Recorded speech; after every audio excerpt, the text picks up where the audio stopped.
जन्म से मृत्यु तक मनुष्य आत्मा को क्या क्या सजा भोग करना पड़ता है। दोस्तों, इस पृथ्वी लोक पर 84 लाख जनिया होता है और उनसे सबसे उत्तम जनिया होता है मनुष्य जनिया, और मनुष्य जीव को सबसे ज़्यादा कष्ट भोग करना पड़ता है। दोस्तों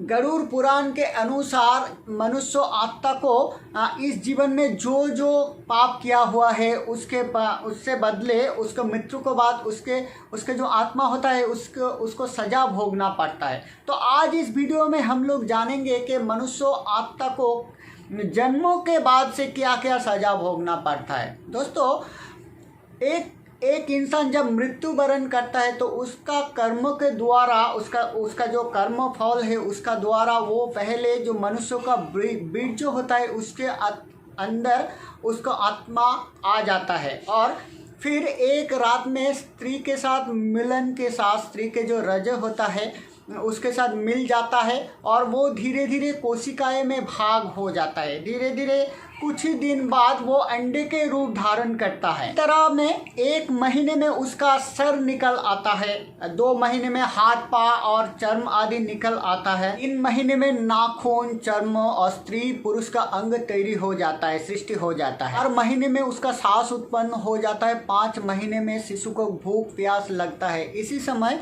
माँ का द्वारा जो भी अन्न जल जो भी खाया होता है वो भी शिशु गर्भ में जो रहता हुआ शिशु है वो पीता है। और इस समय में माँ का द्वारा जो गर्मी खाना, तीखे खाना, मिठाई खाना, कड़वे खाना जो कुछ भी खाता है उसका क्लेश भी वो गर्भ में वो जो शिशु है उसे सहन करना पड़ता है।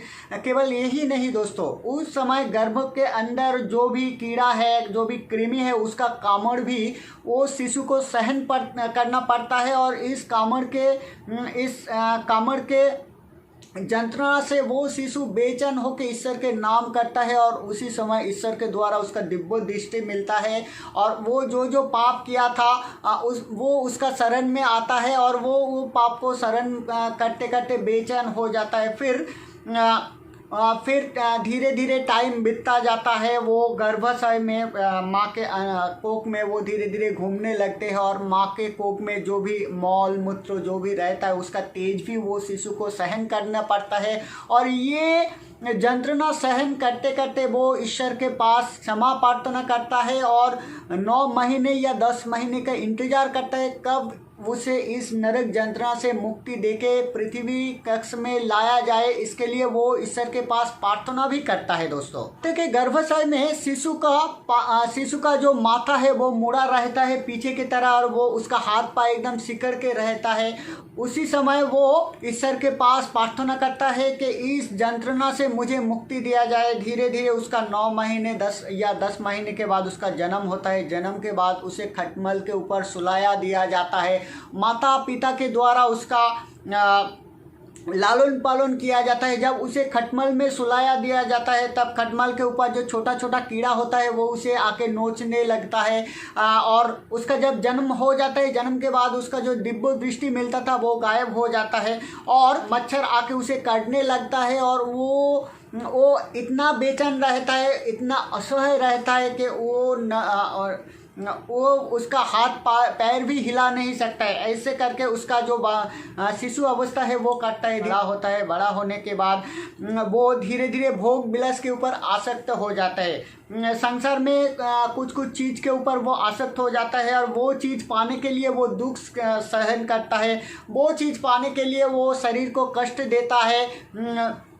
जब वो चीज़ नहीं मिलता है तो वो उसका मन दुख से भरे रहता है। धीरे धीरे उसका जो यौवन काल रहता है वो विपरीत लिंग के प्रति आकृष्ट होता है और भोग विलास में मजे रहता है। लेकिन दोस्तों, हमारा ये जो जन्म होता है ईश्वर ने ये मनुष्य जन्म को मुक्ति देने के लिए भेजा था। हम लोग ये शरीर जो हमें हर टाइम क्लेश ही देता है, उस शरीर के पूर्ति के लिए, उस शरीर के आनंद के लिए तरह तरह का कोशिश करता है। लेकिन इस आत्मा जो अनंत है, जो ईश्वर के सृष्टि है, उसे मुक्ति दिलाने के लिए हम लोग कुछ नहीं करता। ऐसे करते करते भोग विलास करते करते नाना हर तरह का शारीरिक क्लेश सह्य करते करते धीरे धीरे इंसान बुढ़ापा में पहुंच जाता है। बुढ़ापा में पहुंचने के बाद वो जो बुरा कर्म किया था, मानो कि वो यौवन अवस्था में उसका माता पिता का साथ जो भी खराब व्यवहार किया था उसका सजा भी बुढ़ापा में उसको भोग करना पड़ता है।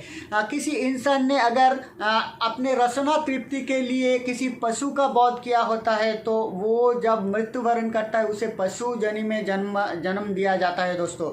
और ये इंसान जब वो मृत्यु सज्जा में शायित होता है तब उसको फिर एक बार दिव्य दृष्टि मिलता है और वो सारे जीवन में जो बुरे काम किया है, उसका जीवन में कैसे बिताया है वो सब स्मरण करता है और जोर जोर से रोने लगता है और ईश्वर के पास क्षमा प्रार्थना करने लगता है। लेकिन तब उसके हाथ से टाइम निकल चुका होता है, उसके पास कहने के लिए करने के लिए कुछ नहीं होता है। संपूर्ण बेबस होके वो मृत्यु के द्वार में पहुंच जाता है। इस समय में जो इंसान अपने स्त्री के चिंता करता है वो परवर्ती जो जन्म होता है उस जन्म में स्त्री रूप में जन्म लेता है दोस्तों। इस समय में सारे जीवन में जो इंसान किसी भी पशु के वध किया होता है अमानवीय के तरीका से उसको पशु के जन्म में जन्म दिया जाता है दोस्तों।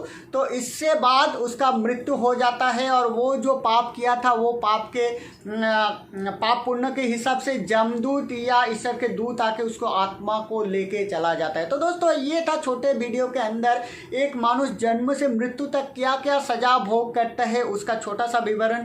तो दोस्तों वीडियो कैसे लगे जरूर वीडियो कमेंट बॉक्स में कमेंट करके मुझे बताइएगा। तो आज के लिए मैं आप सभी से विदा लेता हूँ, कल फिर नए कोई वीडियो लेके मैं आप सभी के सामने हाजिर होंगे। मैं आप सभी का दोस्त पलस बर एक पावरफुल एनर्जी लिंक टीचर। नमस्कार।